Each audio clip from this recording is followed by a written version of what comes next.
ድንግል ማርያም እናቴ ነች፣ ፍጹም እናቴ ነች። እግዚአብሔር ደግሞ አባቴ ነው። የእግዚአብሔር ልጆች ተሆኑ ዘንድ አይደል የሚለው? እኔ እግዚአብሔር ልጅ ነኝ። ድንግል ማርያም እናቴ ነች። በጣም ነው ሁሉ ሰው መቅደሱን ሞልቶ ኮሽ የሚል ድምፅ የለም።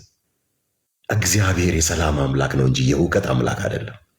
አቤት እዛኛው ቤት ቢሆን፣ አቤት ረብሹ፣ አቤት ስፒከሩ፣ ብጥበጣው፣ ጮቱ እንዴት ደስ ይላል ኦርቶዶክሳዊ መሆን። በእውነት ነው የምነግርህ፣ በእውነት ተሜ ሽንገላ በሌለበት ያው እግዚአብሔር ምስክሬ መንፈሴ በቃ ታደሰ ነው የምልህ። በቃ ደስ ስለፈለገ አትናቴዎስ ክፉ ነገር ለመስማት ጆሮዬ እሺ አይልም፣ በቃ አይቀበልም። እውነት ሄኖክ የተፈጸመ ትንቢት ተነግሮ ያውቃል?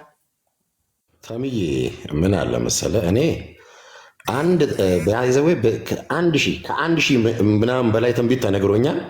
ደስ የሚል 1000ም አልተፈጸመም። መንፈስ ቅዱስ እንደዚህ ይለኛል፣ 5000 ብር ያዛችሁ በዚህ ተሰልፈዋል። ማን ነው የሚለው? መንፈስ ቅዱስ። ኢማጂን መንፈስ ቅዱስ የመጣው የእውነት መንፈስ በመጣ ጊዜ ወደ እውነት ሁሉ ይመራቸዋል ነው የሚለው። ስለ ክርስቶስ ነው፣ ምስክር ነው መንፈስ ቅዱስ። እስቲ ስለ ብር ሊመሰክር የመጣ መንፈስ ቅዱስ አለ። 4000 ያዛችሁ በዚህ 1000 ምናምን ይልና 3 ሰዎች እያላችሁ መንፈስ ቅዱስ ነው የሚነግረኝ። አቅማች እያለ አልወጣም ያላችሁ አላችሁ። ዳዊትም ሚልኮን ትናቀኝ ብሎ ራቁቱን ዘሏልና ምንም ችግር የለውም፣ እኔም ጡት ማስያዣዬን እያሳየሁኝ ክብር ለአንተ እግዚአብሔር፣ ክብር ለአንተ እያልኩ እዘምራለሁ። የለም ስርዓት አለው።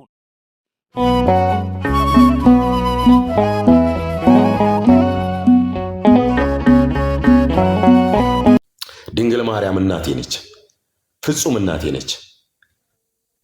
እግዚአብሔር ደግሞ አባቴ ነው። የእግዚአብሔር ልጆች ተሆኑ ዘንድ አይደል የሚለው? እኔ እግዚአብሔር ልጅ ነኝ። ድንግል ማርያም እናቴ ነች። በጣም ነው መወዳት። ስለዚህ ሙሉ ሆኛለሁ። ምክንያቱም ከነፍስ የተለየ ስጋ የሞተ ነው፣ ከመልካም ስራ የተለየ እምነት የሞተ ነው። ስለዚህ አንዱ ከአንዱ ከተለየ የሞተ ስለሆነ እኔ ዛሬ ሙሉ ሆኛለሁ ነው እያልኩ ያለሁት። እናት አግኝቼ እግዚአብሔር አባት ሆኖኝ ሙሉ ስለሆንኩ አሁን ሙሉ ሰው ሆኛለሁ። በቃ እና ክብር ለእግዚአብሔር ይሁን። በጣም ደስተኛ ሰው ነኝ። እግዚአብሔር እድል ሰጪ አምላክ ነው። ነገ ብዙ መድረኮችን ይሰጠናል፣ እድሎችን ይሰጠኛል። በጣም ብዙ ነገር መናገር የምፈልጋቸው ነገሮች አሉ። ስፔሲፊካሊ እከሌ ብዬ ባልጠራም፣ ነገር ግን ሪያሊቲውን እውነተኛ ምስክር ነፍሶችን ያድናል እንደሚል ምሳሌ 14:25 ላይ እኔ እውነተኛ ምስክር ነኝ። ያየሁትን የሰማሁትን የዳሰስኩትን መስክሬ ሰዎችን አስመልጣለሁ ብዬ 100% አምናለሁ። እኔ አሁን በጣም ጥሩ ላይፍ ላይ ነው ያለሁት። በጣም ጥሩ የተረጋጋ ህይወት ላይ ነው ያለሁት። ከመቀበዝበዝ ህይወት እግዚአብሔር አሳርፎኛል። ስለዚህ እረፍት የሌላችሁ እኔ ብዙ ባይዘዌ ባለፈው መጀመሪያ ከአንተ ጋር የተነጋገረን ጊዜም አንድ እህት ብላኛለች፣ እኛ እኮ እረፍት የለንም፣ ሌሊት መጨው ነው፣ ጠዋት መጨው ነው እንዴ። እኛ እኮ ኢየሱስ ክርስቶስ እናንተ ደካሞች ሸክም የከበዳችሁ ወደ እኔ ኑ እኔ አሳርፋችኋለሁ ነው ያለን። ግን ጴንጤ ሆነን አላረፍንም።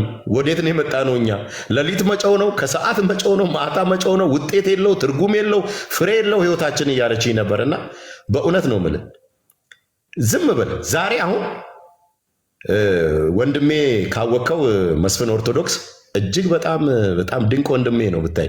መድኃኒዓለም የሰጠኝ ሌሊት ደውሎ ቀሰቀሰኝ ከእንቅልፌ። በጣም ከከባድ እንቅልፍ ቀስቅሶኝ እና እንስገድ እንሂድ አለኝ እና በሄድኩ ጊዜ መቅደስ ውስጥ ገባን። ምን ታዘብክ አለኝ። የሚል ድምፅ የለም።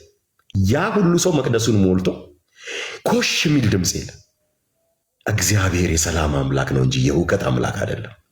አቤት እዛኛው ቤት ቢሆን፣ አቤት ረብሹ፣ አቤት ስፒከሩ፣ ብጥበጣው፣ ጮቱ እንዴት ደስ ይላል ኦርቶዶክሳዊ መሆን። በእውነት ነው የምነግርህ፣ በእውነት ተሜ ሽንገላ በሌለበት ያው እግዚአብሔር ምስክሬ መንፈሴ በቃ ታደሰ ነው የምልህ። በቃ ደስ አለኝ። መስፍንን አመሰገንኩት። መስፍን አንተን ስለሰጠኝ ወንድም አመሰግናለሁ አልኩት እና በእውነት መድኃኒዓለም አሁንም አብዝቶ ይባርከው። በጣም የሚያጠነክረኝ ወንድሜ ነው። እዚሁ ሐዋሳን ያለው ሰፈሬ ነው። ቲክቶክ ላይ ያው ታየው ይሆናል አንተ ብዙ ጊዜ እና በጣም ድንቅ ወንድም ነው። በቃ መድኃኒዓለም ለኔ ሰጠኝ፣ ያበረታኛል፣ መጽሐፎች ይሰጠኛል። ይሄን አንብብ ይለኛል። በጣም ብዙ ዝግጅት እያረኩ ነው። ባይዘው ታሚ በቃ መጽሐፍ በቃ ብዙ ነገር እየተዘጋጀው ነውና ያው ጥንስሱ አይነገርምና ነገ ፍሬውን ብታየው ነው የሚሻለውና በጣም ጥሩ ነገር ላይ ነው ያለሁት። እግዚአብሔር ይመስገን። እናንተም ደግሞ እግዚአብሔር አስቀድሞ የጠራችሁ ወደሚደነቀው ብርሃን ወንድም እህቶቼ፣ ከእናንተ ደግሞ ብዙ ነገር እየተማርኩ ነው። ደግሞ ያለምንም ልዩነት ያለምንም ማበላለጥ በጣም ትሁት ወንድሞቼ፣ ትሁቶች፣ የምር እውነት ያለ ግብዝነት እናገራለሁ። ትሁት ወንድሞቼ፣ ተሜ በእውነት በጣም ነው የምወድህ፣ በጣም ነው ማከብርህ። እህቴን ውብአለምን የምር በጣም ሪስፔክት ማረጋት እህቴ ነች። ድንቅ እንቁ ናት። ውስጧ ባይዘወይ ማለት ነው እንቁ ነው የምር ተምዬ። እኔ አያለው መዝናለሁ እና ድሮም መዝኛለሁ እዛ ጋር እንዲህ ብዬ የመጣሁት አሁንም መዝናለሁ። እንቁ ናት እህቴ ውብአለም፣ በጣም እንቁ ነች። አየህ ሰው ወደ ቡላት ድንጋይ እጁን ይዘረጋል፣ ተራራውንም ከመሰረቱ ይገለብጣል፣ አይኑም እንቁን ሁሉ ታያለች፣ የተሰወረውን ወደ ብርሃን ይገልጣል ይላል እና ያ እንቁ የሆነው ነገሯ ወደ ብርሃን ተገልጧል። በጣም ነው መወዳት ማከብራት እና በቃ ቅድም እንደነገርኩ ለመከለስ ያህል ነውና ፈለገ አትናሲዮስ እኔ አሁን የሆነ ኔጌቲቭ ነገር ምናምን ስሰማ የሆነ ጆሮዬን ያቅለሸለሸኝ ወይ ሆዴን ሳይሆን ጆሮዬን አቅለሸለሸኝ። የሆነ ጆሮን አቅለሽልሾ ያውቃል ለመስማት በቃ አይመስልም፣ በቃ አይጣፍጥም። ስለፈለገ አትናቴዎስ ክፉ ነገር ለመስማት ጆሮዬ እሺ አይልም፣ በቃ አይቀበልም። እውነት ቢኮዝ እኔ አይ ኖ ሂም ፕራክቲካሊ የማውቀው ወንድሜ፣ የምሬን ነው የምልህ። በትንሽ ነገር አይቼዋለሁ ወንድሜን ማለት ስማርት ነው። በቃ ፈለገ አትናቴዎስ ስማርት ነው። በቃ የምሬን ነው የምልህ። ትሁት ነው፣ ሀምብል ነው። በቃ የምሬን ነው የምልህ እና ስላንተም የሆነ ነገር ሲያወሩ የምሬን ነው የምልህ ተሜ፣ በጣም ነው ማረጋው፣ ሪጀክት ነው ማረጋቸው እና በጣም ነው መወዳችሁ፣ በጣም ነው ማከብራችሁ። እዚህ ቲክቶክ ፕላትፎርም ላይ ያላችሁ ሁሉ በቃ ዘማርያም በጣም የምወደው ማከብረው መምህሬ ነው። እነ ክርስቶፎረስ እነ ልደት አኬ ሁላችሁንም በጣም ወዳችኋለሁ፣ በጣም አከብራችኋለሁ። ደግሞ ማለት ነው እኔ አንድ ነገር ልንገርህ፣ አትመቹም አንገት ለመድፋት። እናንተ አንገት ለመድፋት አትመቹም። በቃ ልድፋ ብትል እንኳን አትመችም። የምሬን ነው የምልህ። እላያችሁ ላይ ያለው የእግዚአብሔር ክብር የእግዚአብሔር ደመና ዝቅ ለማለት ለእናንተ አይመቻችሁ። ምክንያቱም ይሄ ስምህን ለማጥፋት የሆነ ነገር ነገርኩ። ክፉን ተጸየፍ፣ ለክፉ ቦታ ስጥ አላለህም እግዚአብሔር። ክፉን ተጸየፉት፣ ከመልካም ከበጎ ነገር ጋር ተባበሩ ነው ያለው። እናንተ በጎን ይዛችኋል፣ ከበጎ ነገር ጋር ተባበሩ፣ ክፉን ሁሉ ደግሞ ተጸየፉት። ምክንያቱም ይሄ የእግዚአብሔር ቃል ስለሆነ ተጸየፍ። እኔ አሁን ክፉ ነገር ምናምን እጸየፋቸዋለሁ። ማንም ሰው ከኔ ኋላ ጀርባ መጥቶ እኔን ማሸማቀቅ የሚችል የለም። የተባበሩት መንግስታት እኔን ሊያሸማቀቅ አይችልም። ምክንያቱም የመጣውበት መንገድ እኔ ነው የማውቀው፣ እኔ ስለማውቀው ማለት ነው። እግዚአብሔርም ምስክሬ ስለሆነ ጳውሎስ እንዳለ እግዚአብሔርም እናንተም ምስክሮቼ ናችሁ ስላለ እግዚአብሔርም ምስክሬ ነው፣ ሰዎችም ምስክሬ ናቸው ለኔ። ማንም ሰው እንዴ በጣም የሚገርም አንድ ሰው ምን አለ፣ ሄለን የምትባል ሴት ይኸውልህ የፕሮቴስታንቶችን የክፋት ጥግ ነው የምነግርህ። ሄለን የምትባል ሴት ጋር አብረን ነበር ከሄኖክ ጋር የምናገለግለው፣ አብረን ነበር አገልጋይ ነበርን። ሄለን የምትባል ሴት ጋር ግንኙነት አድርጎ በዛ ነው ሄኖክ የተባረረው አለ። ቆይ አንዴ አልኩት፣ ይሄ ሁሉ ሰው አሁን እያየነው ላይቭ ላይ ጠብቀኝ አልኩት። እሺ ሄኖክ ከሆንኩኝ እኔ የአባቴ ስም ማን ነው? የት ቤተ ክርስቲያን ነው አብረን ያገለገልነው? መልስ ስለው አይኑ ፈጠጠ። አረ መልስ፣ አይኑ ፈጠጠ። መጨረሻ ላይ ከዛ በኋላ ነው ገብቶ ሌላ ወንድም የፕሮቴስታንት ወንድም በቃ ውሸቱን እንደሆነ ነው ያውቃለሁ ምናምን አለ። አይታ ምን ያህል ስማችንን ለማጥፋት ይኸው በእግዚአብሔር ፊት እኮ ነው የምነግርህ። ምን ያህል ለምን ሄኖክ ወደ ኦርቶዶክስ የመጣው ሌላ ፋውል ስላለበት ነው። እኔ ሰው ይመነኝ ብዬ መለከት አልነፋ። እኔ እግዚአብሔር ምስክሬ ነው። በቃ ለኔ ያለፍኩበት መንገድ እንደ ፀሐይ ያበራል ፊቴ ላይ። አንድ ሰው እኔን ማሸማቀቅ አቅም የለውም። ስለዚህ እግዚአብሔርን አሳርፈኝ እባክህን ያንተ የሆኑት ጋር ቀላቅለኝ እንዳልኩት እንደ ጸሎቴ ነው ወደዚህ ህብረት የቀላቀለኝ መድኃኔዓለም መልሶልኛል። በቃ ክሶኛል። እና ምን ያህል የክፋታቸውን ጥግ ነው የምነግርህ። ምን ያህል ኦርቶዶክስ የሆንኩበትን ምክንያት ለማጣጣል ለማንቋሸሽ የሄዱበትን ርቀት ነው የምነግርህ ተሜ። የክፋታቸው የልባቸውን የክፋት ጥግ ነው የምነግርህ። ፈጠራ ፈጥሮ አንድ ሴት ስሎ እንዲህ ብሎ አባቴ ስሙ ማን ነው እንግዲህ አብረን አገልግለናል። የት ቤተ ክርስቲያን ነው አብረን ያገለገልነው? የት ይወቅ ከየት ያምጠው ውሸት። ስለዚህ እንደዚህ እየሰሩ ስለሆነ ፕሮቴስታንቶች፣ መናፍቃኖች እናንተ በክርስቶስ የከበራችሁ ወንድሞቼ ኦርቶዶክሳውያን እህት ወንድሞቼ ራሳችሁን ጠብቁ፣ ራሳችሁን ጠብቁ። ክፉን ተጸየፉት። ለክፉ ደግሞ እጅ ሰጠ ከቲክቶክ እርቃለሁ፣ ከቲክቶክ እርቃለሁ፣ ከአገልግሎቴ እርቃለሁ የሚባል ነገር በእናንተ ዘንድ እንዳይሰማ፣ በእናንተ ዘንድ ፈጽሞ ይሄ እንዳይሰማ ፈጽሞ አገልግሉ። ቀና ብላችሁ ዓለም እየጠፋ ነው። ትውልድ እየጠፋ ነው። የፕሮቴስታንቱ ዓለም፣ የሐሰተኛው ነቢይ ዓለም። ይኸው አንተ ዛሬ ወጥተህ ቲክቶክ ላይ ባለማገልገልህ ተሜ አንድ ቃል ባለመናገር አንድ ነፍስ ወደ ሲኦል እየወረደ ነው። በዛሬው ቀን አገልግሎትህን ተራ ነገር ላይ ያደረገ የወጣ ዲያብሎስ ነው። አገልግሎታችሁን ሊያቃልል የወጣ ዲያብሎስ ነው። ወደዚህ እውነት እንዳትጠሩ ነፍሳትን እንድትዘናጉ እየሰራ ያለው ክፉ ነው። ስለዚህ ቀና ብላችሁ ክፉን እየተጸየፋችሁ በጎ የሆነውን የእግዚአብሔርን ቃል በአደባባይ መግለጣችሁን ቀጥሉ፣ በሙላት በኩራት። ስለዚህ በጣም ደስ ብሎኛል ተምዬ። በጣም ወዳችሁ ማከብራችሁ ወንድሞቼ እህቶቼ፣ በጣም ነው ማመሰግናችሁ። እሺ ተምዬ፣ ሌላም ሄኖክ የተፈጸመ ትንቢት ተነግሮ ያውቃል? ተምዬ ምን አለ መሰለ፣ እኔ አንድ በያዘዌ ከአንድ ሺህ ምናምን በላይ ትንቢት ተነግሮኛል። ደስ የሚል 1000ም አልተፈጸመም። በዚህ ደግሞ በጣም እግዚአብሔርን አመሰግነዋለሁ። ለምን መሰለ፣ ቃሉን እኮ ወደ መመርመር የሄድኩት ያ ውሸት ጎልቶ ስለወጣ ነው። በጣም የሚገርም ኤርምያስ 23 ላይ እግዚአብሔር እንደዚህ ይላል፣ እኔ እነዚህ ነቢያት አላኳቸውም ቀድመው ወጡ እንጂ ሳልናገራቸው ተናገሩ ይልና የኔ ነቢያት ቢሆኑ ኖሮ አለ በጉባኤ ላይ ቆመው ሕዝቤን ንስሐ ግቡ፣ ከበደላችሁ ከኃጢአታችሁ ተመለሱ ብለው ቃሌን ባስተማሩ ነበረ። ባይዘዌ እግዚአብሔር እኮ ተናግሮናል በቃሉ። አሁን ነብይ ማለት የተገኘውን መዘባረቅ አይደለም። የመጀመሪያ ስህተት አንድ ሰው ተነስ ብሎ ከአዳራሽ ውስጥ ጌታ እንደዚህ ይለኛል፣ አሁን አንተ እንዳልከው አሜሪካ ትሄዳለህ ይሄ ካለ እመነኝ፣ በቃ ምንም አትበቃ፣ ፋርዘር መሄድ አያስፈልግም። በቃ ሐሰተኛ ነብይ ነው።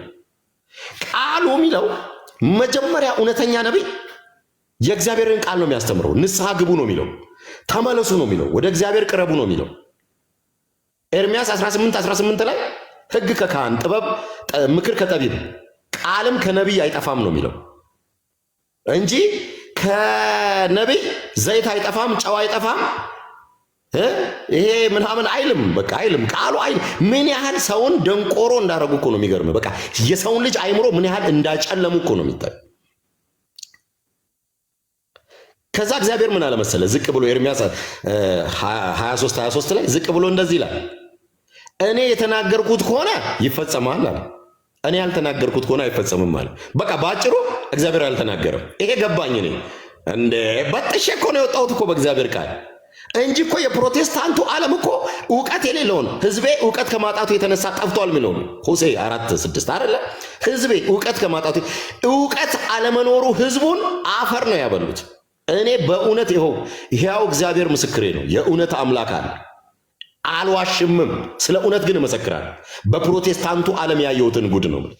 መንፈስ ቅዱስ እንደዚህ ይለኛል፣ 5000 ብር ያዛችሁ በዚህ ተሰልፈዋል። ማን ነው የሚለው? መንፈስ ቅዱስ። ኢማጂን መንፈስ ቅዱስ የመጣው የእውነት መንፈስ በመጣ ጊዜ ወደ እውነት ሁሉ ይመራቸዋል ነው የሚለው።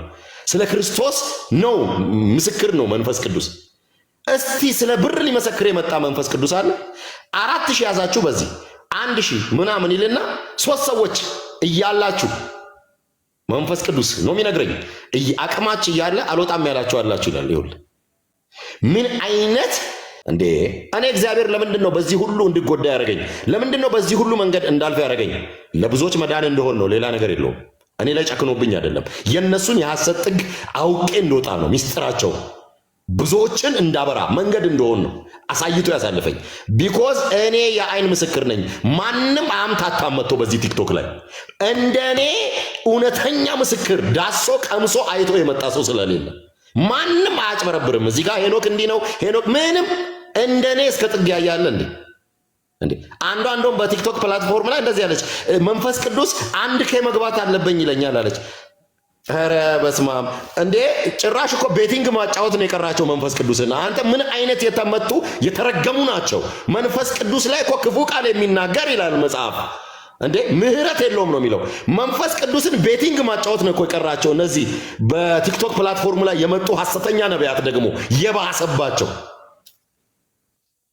እንዴ ተሜ በጣም እንዴ እኔ እኮ የሆነ ቀን ቪዲዮ ሰራለሁ ብዬ አልቻልኩም። እንባ ቀደመኝ እውነት እነዚህን ህዝብ ምናምን ብዬ በቃ እንደ ወንድ መናገር አቃተኝ። ለምን ያ የተሸወደ ህዝብ ያ የተታለለ ህዝብ አይኔ ላይ መጣ። እናቶች በቅንነት ዕውቀት ስለሌላቸው ብቻ ቀለበታቸውን አውጥተው የሚሰጡ አንገት ሐብላቸውን ሰጥተው እዚህ ሐዋሳ እኮ ከተማ ላይ በጣም ይገርም ዳቶ በግርም ሄደዋሉ ያላቸውን ብር ሰጥተው ገብተዋል። ኪሳቸውን በቀን መንፈሳዊ ወንበዴዎች በቀን ሃንግ እየሰሯቸው መንፈሳዊ ሃንገኞች እግዚአብሔር ምስክሬ ነው በኢየሱስ እንዲላል እያሉ እየዋሿቸው ማለት ነው። ያ ትውልድ እኔ እምባዬ ቀድመኛል። ለምን ቅንነታቸውን አውቃለሁ። ከእውነት ግን ርቀዋል። መንገድ ልንሆናቸው ምንችለው እኛ ነን። እውነቱን ያየን ሰዎች እስከ ጥግ ሄደን ያንንም ይሄንንም ያየን የቱ ጨለማ የቱ ብርሃን፣ ያ ጨለማ ነው ይሄ ብርሃን ነው። ብዙዎቹ አሁን መድረክ ላይ መነጋገሪያ አድርገውታል። አሁን በእኛ ሰፈሩ ይሄ ያሉ በቃ እንትኖች አሉ አይደል በየቸርች የሚባሉ እነዚህ ምናምን ሸራ ወጥረው ታውቃለህ። እና እዛ የሚያወሩት አለችኝ አንዷ በቃ ስላንተ ነው አለች። ስላንተ አይታ ስላንተ ነው በቃ መነጋገሪያ አንተ ነህ አለች። ርዕስ አንተ ነህ አለች። የስብከቱም ርዕስ መዝጊያውም ርዕስ በቃ አንተ ነህ በቃ አለች። እና ምን ልልህ ነው በቃ ያ ትውልድ ያሳዝናል። ዕውቀት ከማጣቱ የተነሳ በቃ ጠፍቷል። በእውነት ጠፍቷል። ለማይረባ አእምሮ አሳልፎ ሰጣቸው አይደል የሚለው። እግዚአብሔርን ለማወቅ ባልወደዱ መጠን የማይገባውን ያደርጉ ዘንድ ለማይረባ አእምሮ አሳልፎ ሰጣቸው እኮ ይላል። እግዚአብሔርን እውነተኛውን ወንጌል ለማወቅ የእግዚአብሔርን መንገድ ለማወቅ ከዛ ከተጭበረበረው ዓለም ከውሸታም ዓለም የማይፈጸም ትንቢት ደግሞ ትንቢት አልልህም። የመጀመሪያ ነውር እኔና አንተ ራሱ ስናወራ ትንቢት እንዳንል እሺ።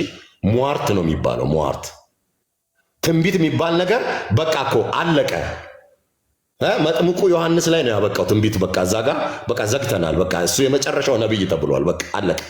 አሁን ያለ ሁሉ ሱፍ ያደረገ ሟርተኛ ሱፍ ያደረገ አጭበርባሪ መንፈሳዊ ወንበዴ ናቸው። እነዚህን ወንበዴዎች ደግሞ እኛ በግልጽ ካልተቃወምን ስራቸውን ወደ ብርሃን ካላወጣን ፍሬቢስ ከሆነ ከጨለማ ስራ ጋር አትተባበሩ፣ ይልቅንም ወደ ብርሃን ግለጡት ተብለናል።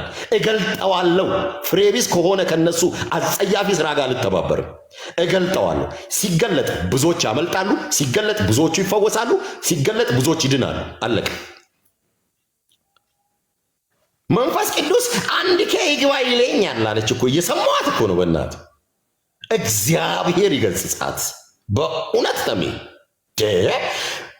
ወይኔ ቤቲንግ በቃ ማጫወት ነው። እነዚህ ሰዎች ምንድን ነው ያሰቡት አልኩኝ እኮ። በቃ ነውር እኮ ነው በጣም መንፈስ ቅዱስን አንተ እንዴት ምንም እንዴ! እስቲ በኦርቶዶክስ ቤተክርስቲያን ስለ መንፈስ ቅዱስ እናወራ ከተባል ጆሮህን ሰተህ በጣም በጸጥታ በተረጋጋ መንፈስ ውስጥ ሆነ ሳይለንት ላይ ሆነ እኮ ነው ስለ መንፈስ ቅዱስ ራሱ ለማሰብ ምን ያህል ሪስፔክት ምን ያህል ክብር ሰጥተህ ነው አይታ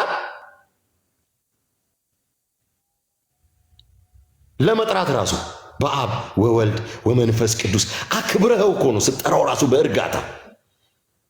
ምን አይነት እነዚህን ታዲያ እኛ ይሄን ትውልድ እኮ ከነሱ ለማስጣል ነው ተሜ ቀድመን ይወጣ ነው ከነዚህ ለማስጣል በእውነት ነው ምን እና አንደኛ በእግዚአብሔር ቃል ነው የምናያቸው። በእግዚአብሔር ቃል ስንመረምር አንደኛ አንድ መስመር ቃል አያወሩም።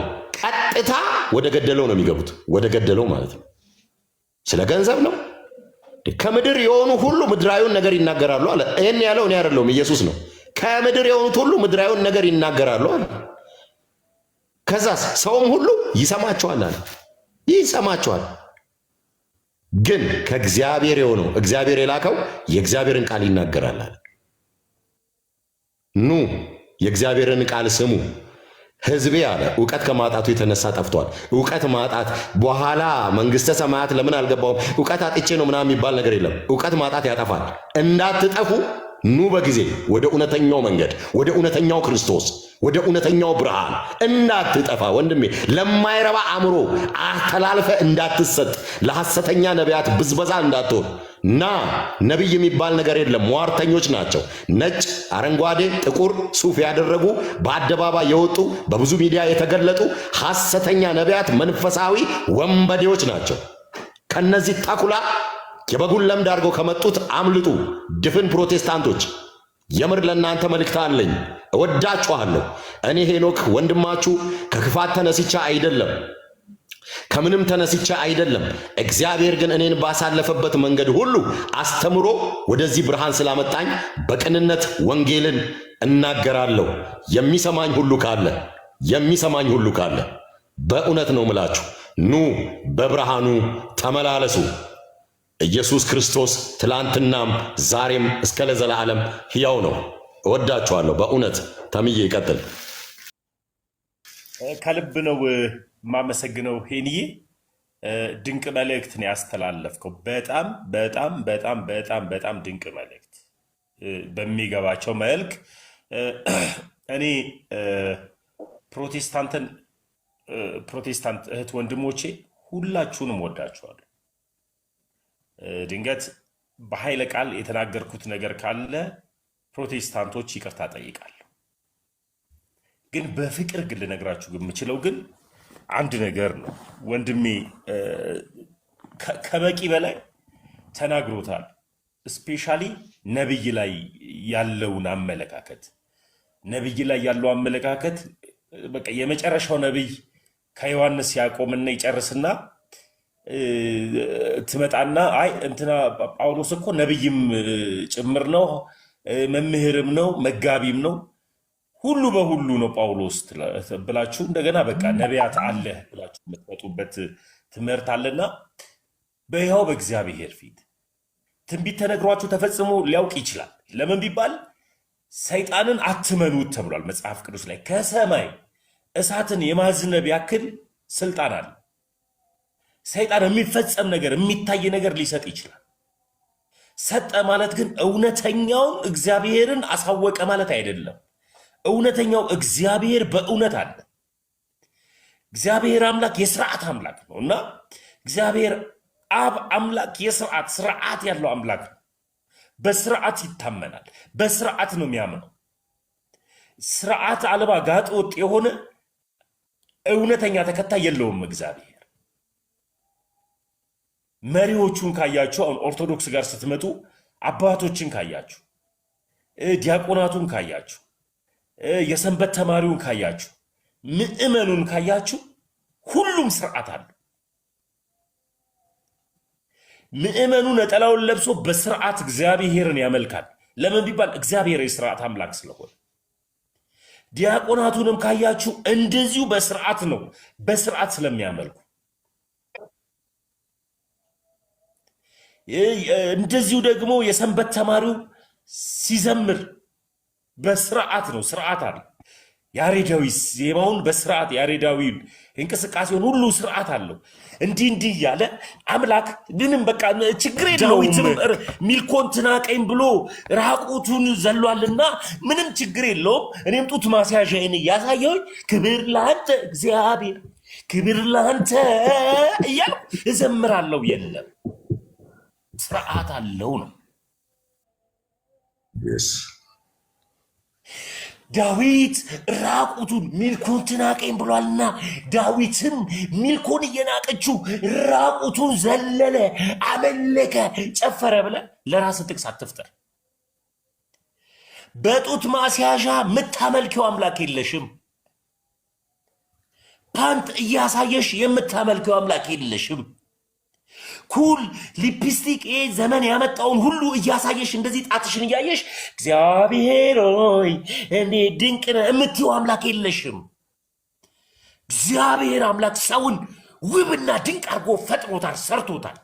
ይህንንም ዳዊት ነው የተናገረው። እኔን ውብና ድንቅ አድርጎ ሰርቶኛል አለ። ጥፍርሽ ውብና ድንቅ አድርጎ ሰርቶታል። እግዚአብሔር የማያውቀው ጥፍር የለሽም። ዓይንሽን እግዚአብሔር ውብና ድንቅ አድርጎ ሰርቶታል። እግዚአብሔር የማያውቀው ዓይን የለሽም። ጡትሽን እግዚአብሔር ውብና ድንቅ አድርጎ ሰርቶታል። እግዚአብሔር የማያውቀው የምታሳዩ ሰውነት የለሽም። ስለዚህ እግዚአብሔር ሆይ እንዴት ድንቅ ነህ እያልሽ አይደለም። ክብር አለው፣ ስርዓት አለው። እግዚአብሔር የክብር አምላክ ስለሆነ በክብሩ ስለማይደራደር እግዚአብሔር ነገርን ሁሉ በስርዓት በልክ አድርገን ነው እንድናመልከው የሚገባው። ልክ ኦርቶዶክስ ተዋህዶ በስርዓት ነው የምናመልከው። ኢየሱስን ኢትዮጵያዊ ልታደርጉት ነው? እስኪ አሜሪካን ሂዱ። ኢትዮጵያዊን እንደ ኢትዮጵያዊ ነው የሚጠይቀው።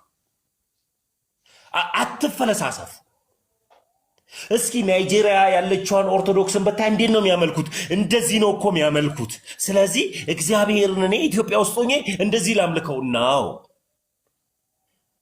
ፕሮቴስታንት መስራቹ ሰው ስለሆነ እንደፈለግን እንደምናደርገው እንደፈለግን እንደምናዞረው ልክ ማለት ነው። እኔ ኢትዮጵያዊ ነኝ። ኢትዮጵያዊን እንደ ኢትዮጵያዊነቱ ነው እግዚአብሔር የሚቀበለው። ኢትዮጵያዊውን እና አሜሪካን እንዳለው አምልኮ አድርግ አይልህም። ስርዓት አለው እና ኦርቶዶክሱ ስርዓት አለ። እልልታው ራሱ ሲያምር ስለ ታቦት ስናገር ታቦት ሲወጣ ይላሉ እህቶች። ታቦት ማለት በአዲሱ ኪዳን ታቦት ማለት ምን ማለት ነው? ጉልበት ሁሉ ለክርስቶስ ኢየሱስ ይንበረከካል የሚል ጽሑፍ ነው ያለበት።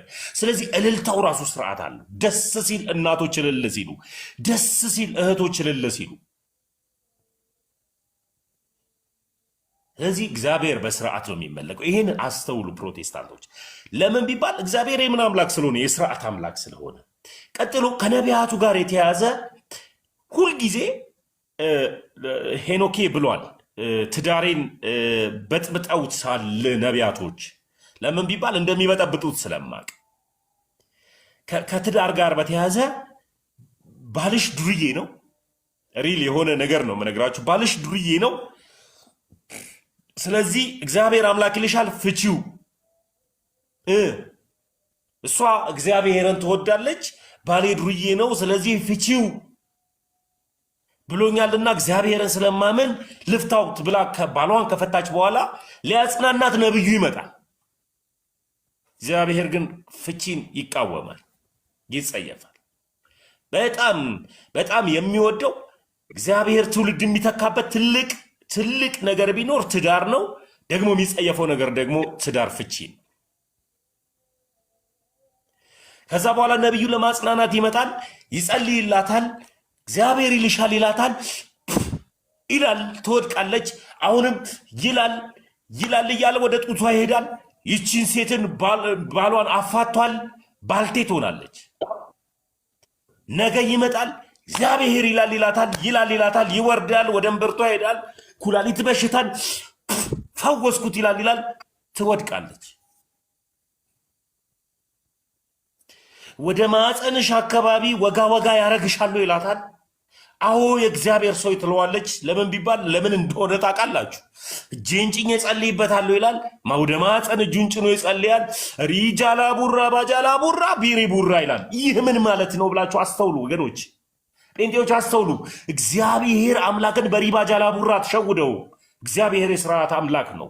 ማፀንሽ ላይ ያለው የሚወጋጋሽን እግዚአብሔር አነሳዋለሁ ይላል እያለ ጣት እጁን እያደረገ ወደ ሌላ ዓለም ውስጥ ይከታል። ሚስትን ከባሏ አፋቶ ይዳራታል ማለት ይህ ሪል የሆነ እውነተኛ የሆነ ስለሆነ ለሚባል ማንም ሰው ቢመጣ በማስረጃ ላስረዳው የሚችል ስለሆነ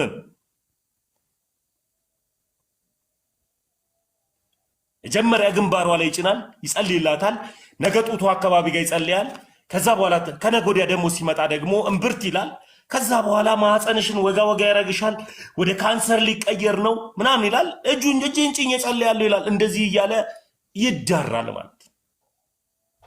አፋቶ የሚዘሙት ከብዙ ነቢያቶች ልጅ የተወለደዋል። እግዚአብሔር አምላክ የስርዓት አምላክ ነው።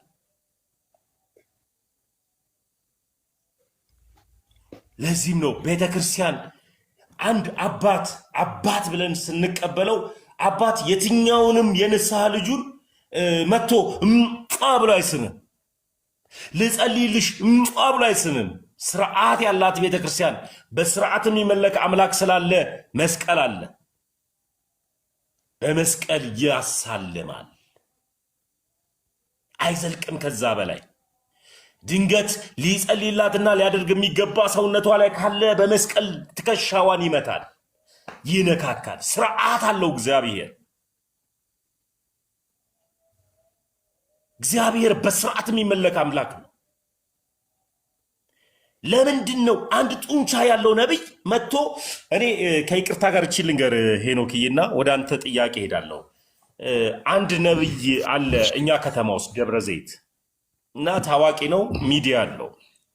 እንደዚህ ከመፈመሱ በፊት እንደዚህ አሁን የተቀባጨው የተቀባ ውሃ እያለ ይሸጣል። እና እኔ ከሐዋርያቱ መካከል የትኛው የተቀባ ውሃና የትኛው የተቀባጨው እንደሸጥ አላቅም። እና ይታወቃል ሰውየው አሁንም ስሙ የተቀባ ውሃና የተቀባጨው በሚል ይታወቃል። እና እንዲህ ከመፈመሱ በፊት የእኛ ቸርች ወጣቶች አብረን እሱ ቸርች እንሄዳለን። እሱ ቸርች ስንሄድ በዙቃላ ገባ ብሎ ያለበት ሰዓት ላይ ገና መጀመሪያ አካባቢ ጋር እንደዚህ ከመውጣቱ በፊት ኤርሚዬ ስለምታውቀው ነው የከተማው ልጅ አለ። ወደዛ አካባቢ ጋር እንደዚህ ከመውጣቱ በፊት ስንሄድ ያን ታይም ላይ ገና እየታጀበ እዛው አካባቢ ጋር ያሉ የሚያጅቡት ሰዎች አሉ።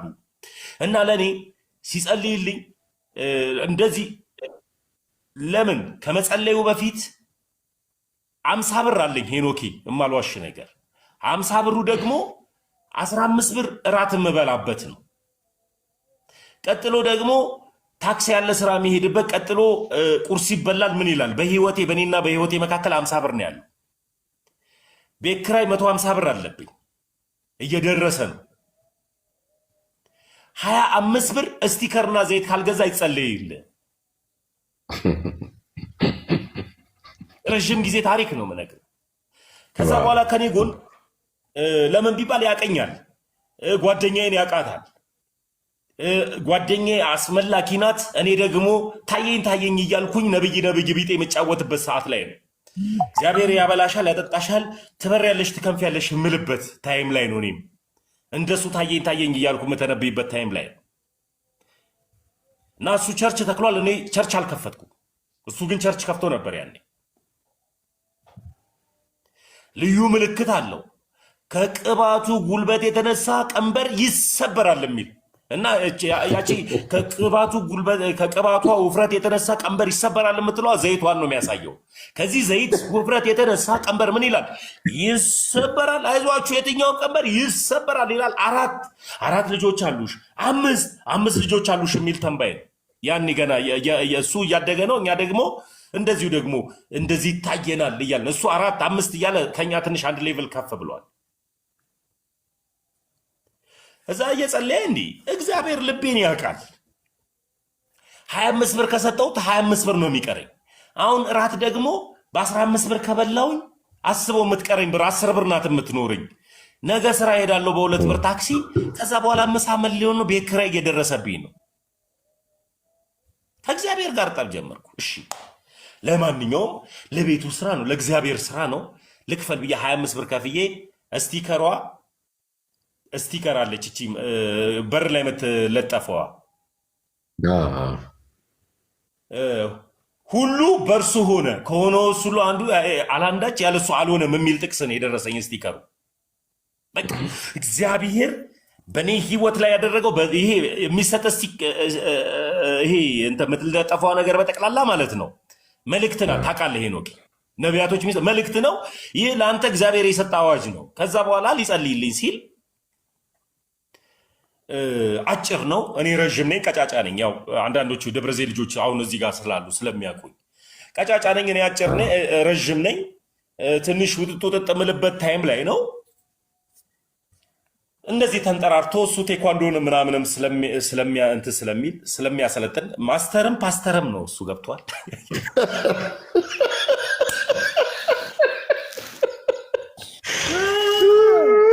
እና ማስተርም ፓስተርም ቴኳንዶ ነገርም አሰለጥናለሁ ይላል እና አሰልጣኝ ነው።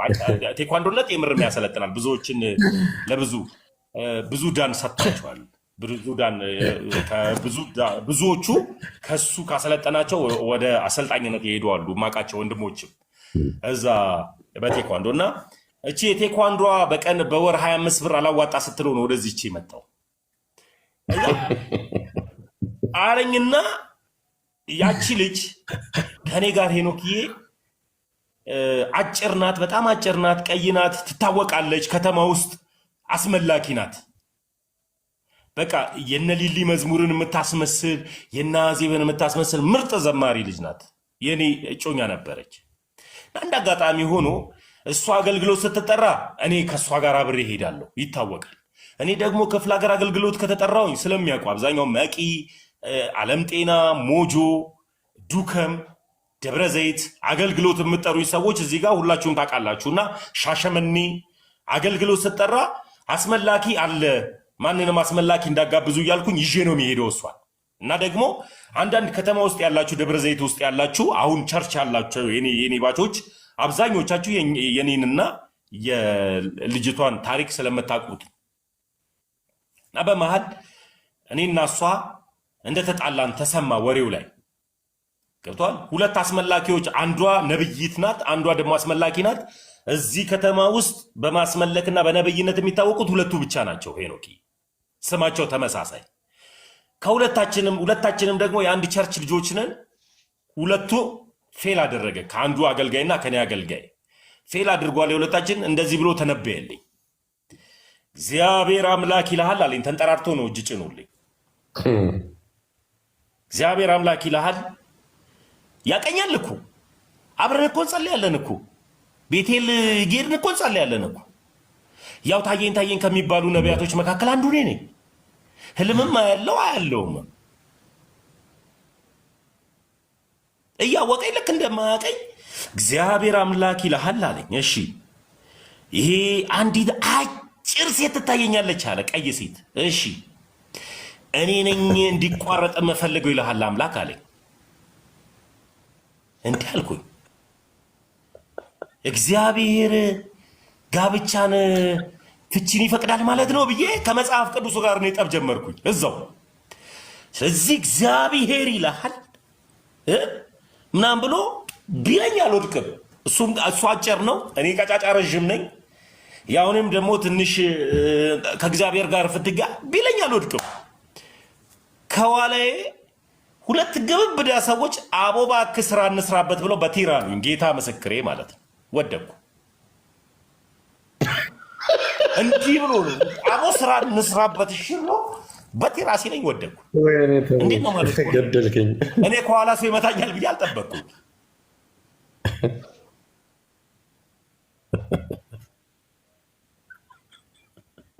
ገባ። ከዛ ጌታ ብሎሃል አለኝ። እዛው አፍኖኛል። ይሄ እዚህ ጋር ጥሎኛል፣ እንደዚህ ተጭኖኛል። ከዛ እግዚአብሔር ይልሃል አለኝ። አሁን እኔ በስጋም ነኝ ምንም በመንፈስ የለም። እንደገና ደግሞ መጽሐፍ ቅዱሱን ምን አደርገዋለሁ? እንደገና መጽሐፍ ቅዱሱ እንዴ ትዳር እኮ ክቡር ነው። ፍቺን እኮ እግዚአብሔር እኮ አይወድም እኮ። ላገባት የሆነችውን እጮኛን እኔ ነኝ ያፋታው ለምን ይላል እያልኩኝ እኔ ከመጽሐፍ ቅዱሱ ጋር እየታገልኩ ነው ያለሁት። እንደዚህ እጅ ጭኖብኝ አንድ ይለኛል፣ አንድ ከአያት የሚመጣ የዶቃ መንፈስ አለ ይለኛል። ራሱ እኮ ነው ይኸው ነብይ ተብዩ የዶቃ መንፈስ አለ፣ የዛር መንፈስ አለ፣ ከአያት የሚወረወር ምናምን ሲል አያቴም ጴንጤ ናት፣ እናቴም ጴንጤ ናት። እኔ ከአያቴ በላይ ሌላ ዘር አላውቅም። እኔ እኮ ከቤተሰቦች የጀምሩ እኮ ጴንጤ ነኝ እኮ። አንድ ቀንም ጠንቋይ ቤት ሲያወሩ ሰምቼ አላውቅም አልኩኝ። እግዚአብሔር ይልሃል እኔ መታውት ይልሃል ይለኛል። እንዲህ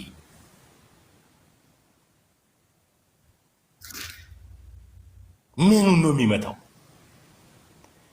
በቃ ከዚህ ሁሉ ትግል ይሄ ነቢያትነት ምናምን የሚለው እግዚአብሔርን እንትን እንዳልለው በሞኝነት ስለመከተለው እኔም ታየኝ ይታየኛል ሊሆን ጭላንጭል ነገር።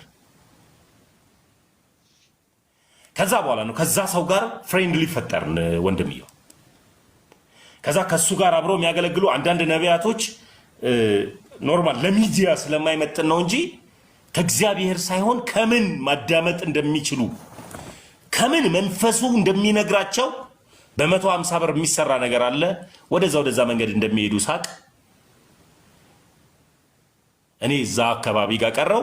ከአንዱ ነብይ ተብየው ወደ ወለጋ አካባቢ ሲሄድ መንፈስ ጮ ወጣ። እናቶች ሲጸልዩለት እንደዚህ የሚሰሩ እና እንደዚህ ነገሮች አሉ እና ከእግዚአብሔር አይደለም መልእክቱ። እኔ በትንሹ የተረዳሁትን ነው የምነግራችሁ። መልእክቱ ከአጋንንት መሆኑን አምናለሁ፣ አውቃለሁ። ነቢያቶች የሚናገሩት የትኛውም ነቢይ ነኝ የሚለው የሚናገረው ከእግዚአብሔር እንዳልሆነ የምር አውቃለሁ። ከዓይኔ በላይ የሚመሰክርልኝ የለም፣ ከጆሮዬ በላይ ደግሞ የሚሰማልኝ የለም። በጆሮዬ የነገሩኝን በዓይኔ ያየሁትን እንደዚሁ 4 ሲሉ 4 ልጆች አሉ፣ 5 ሲሉ ቤተሰባቸው 5 ነው ማለት ነው ይላል። ይህንን ጌታ አሳየኝ በሚል ነው የሚሸቃቅጡትና እንደዚህ ነገሮችን አይቻለሁ። ውሸት ነው ወገኖች፣ ነብይ የሚባል የለም። ላጸናላችሁ ፈልገው። ቀጥሎ ደግሞ ይሄ ከእግዚአብሔር ጋር በሞኝነት የምትከተሉ ብዙ ፕሮቴስታንቶች እንዳላችሁ አውቃለሁ። እንደኔ በሞኝነት እንደ ሄኖክ በሞኝነት እንደ ብዙ ፕሮቴስታንቶች በሞኝነት እግዚአብሔር የምትከተሉ ፕሮቴስታንቶች እንዳላችሁ አውቃለሁ። መጽሐፍ ቅዱስ የምታነቡ እግዚአብሔርን የምትፈሩ እንዳላችሁ አውቃለሁ።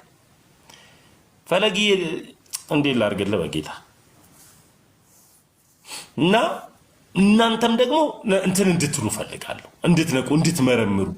ተነግሯችሁ ትንቢት ተፈጽሟል ወይ? ቢፈጸምስ እውነተኛው እግዚአብሔር ነው ወይ የነገራችሁ ያለው? ለምሳሌ ያክል የትኛውም አገልጋዮች የማይክዱት አንድ ቀቢ ሰው አለ አይደለ? ማናቸው? ቄስ በሊና ናቸው። ሄኖኬ በሊና ሰርካ። አዎ ቄስ በሊና ናቸው፣ ሞተዋል። ቄስ በሊና ከእግዚአብሔር የተሰጠኝ አንድ ራእይ አለ፣ እየሄድክ ልጆቼን ቀባ ብሎኛል ብሎ እዩ ጩፋንም እግዚአብሔር ነው። ፈለገን እኮ ላስገባው ሆስት ሆነብኝ እኮ። ለዛ ነው ወንድሞች፣ ፈለግዬ ሆስት ከገባ እንትን ላለሁ እግዚአብሔር ልጆች ቀባልኝ ብሎኛል ብሎ እዩ ጩፋን በዘይት ቀባው። ከዛሬ በኋላ ሐዋርያ ሆናል ብለው የቀቡ ናቸው። እስራኤል ዳንሳን ሐዋርያ ነህ ብለው የቀቡ ናቸው። ዮናታን አክሊሉን ሐዋርያ ነህ ብለው የቀቡ ናቸው። እነ ጌቱን ሐዋርያ ናቸው ብለው የቀቡ ናቸው። እኔ አንድ ጥያቄ አለኝ። ብዙ ራእይ ስለ ኢትዮጵያ አይተዋል፣ ብዙ መጽሐፍ ጽፈዋል ተብሎ በፕሮቴስታንት ቤት እንደ አባት ከሚከበሩ ሰው ማን ናቸው? ቄስ በሊና ሰርካ ናቸው። እኔ ግን አንድ ጥያቄ አለኝ። በቀንደ መለከትም ይሁን በወይራ ዘይት ጠርሙስ ከሐዋርያቶች መካከል ዘይት እየቀባ ይጸልይ አለ ወይ? አለ ወይ? ይህ እንኳን ከመጽሐፍ ቅዱስ ጋር አይጋጭም ወይ? ከሐዋርያት ውስጥ መካከል ደግሞ በቀንደ መለከትና በዘይት ተቀብተው ዘይትስ የሸጡ አሉ ወይ? በቃ ይህንን ማሰብ በቂ ነው። ይህን ካሰባችሁ ትምህርቱ ልክ አይደለም፣ አስተምሮ ልክ አይደለም፣ እንዳለ ከቢዝነስ ጋር የተያዘ ነው። ቀጥሎ ደግሞ ተካዩ ራሱ መስራቹ ራሱ ክርስቶስ አልተከለውም ማለት ነው። ወደድንም ጠላንም ተመቸንም አልተመቸንም ቤተ ክርስቲያንን የተከላት ክርስቶስ ኢየሱስ ነው አይደለ? ኢየሱስ ክርስቶስ የተከላት ቤተ ክርስቲያን ኦርቶዶክስ ናት። እስኪ የትኛው ቀሲስ ነው ይህንን ዘይት ግዙኝ ብሎ እየመጣ የሚሸጥ? የትኛው ቀሲስ ነው ላፍስስባችሁ እያለ እግዚአብሔር እንደዚህ ብለዋል እያለ እየመጣ ቤት ለቤት እየሄደ የሚያፈሳለ ወይ? መጽሐፍ ቅዱስን በትክክል እያስረዳች እያስተማረች ያለች ቤተክርስቲያን ብትኖር እቺ ናት። በጣም ጣፋጭ የሆነች። ስለዚህ ፕሮቴስታንት ላይ ብዙ ስህተት አለ። ይህን ነገር እና ሄኖኬ ወደ አንተ ልምጣ። ፈለግዬን እንዳላስገባው ወንድሞች፣ ፈለገን ባስገባው ደስ ይለኝ ነበረ እኮ። ፈለጊ ብታገኘው ራሱ ደስ ይለኝ ነበረ። አንተ ራሱ ከቅድም ጀምሮ ፈለገን ስለምትለኝ ሆስት ሆነብኝ። ሆስት ሆነ በሆስት እንደሆነ ያውቃል ፈለገና ከቻለ አስገባው በእናትህ ፈለጋ አትናቴዎስ ውድ የሆነ ልጅ ነው። በእናትህ በጣም በቃ የተወደደ ወንድም። ላይቭ ከከፈተ አሪፍ ቦታ ከሆነ አሁን ጥሩ ቦታ ከሆነ ይልክልኛል ሆስት አሪፍ ቦታ ከሆነ። እኔ ሄኖኪ አንድ ጥያቄ ልጠይቅ። ሄኖኪ ፕሮቴስታንት ቤት እያለህ ስለ ትዳር ብዙ ተተንብዮላል። አሁን ግን እግዚአብሔር ትዳርህን እንደገና ክሷል። በሚገርም ፍቅር፣ በሚገርም ሞገስ፣ በሚገርም ክብር ትዳርህ ልጆች ተመልሰዋል እና በዚህ አጋጣሚ የእግዚአብሔርን ድምፅ ሰምታ ቤተክርስቲያንን አክብራ እግዚአብሔርን ከልቧ ፈርታ ባለቤት አንተን እንደገና ባሌ ብላ ስለተቀበለች ለባለቤት ክብር አለኝ። መታደል ነው። እውነት ነው። በጣም መታደል ነው ለሚባል አንተም ደግሞ እንደገና